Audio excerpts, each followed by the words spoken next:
আসসালামু আলাইকুম ওয়া রাহমাতুল্লাহি ওয়া বারাকাতুহু।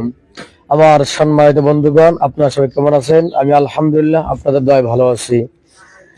আল্লাহ রাব্বুল আলামিন পবিত্র কোরআনুল কারীমে বর্ণনা করেন, আল-ইয়াওমা নাখতিমু আলা আফওয়াহিহিম ওয়া তুকাল্লিমুনা আইদিহিম ওয়া তাশহাদু আরজুলুহুম বিমা কানু ইয়াকসিবুন।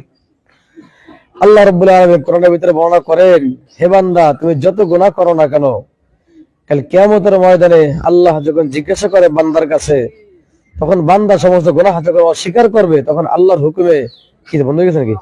তখন আল্লাহর হুকুমে বান্দার হাতে কথা বলবে, পায়ে কথা বলবে, চোখে কথা বলবে, সমস্ত অঙ্গ প্রত্যঙ্গের জবানকে আল্লাহ খুলে দেবে। তখন বান্দা লজ্জায় তাদের চেহারা অবনত হয়ে যাবে। তখন আল্লাহর কাছে তারা মাথা নত করবে যে আল্লাহ, হ্যাঁ, আমরা এই অপরাধ করেছি।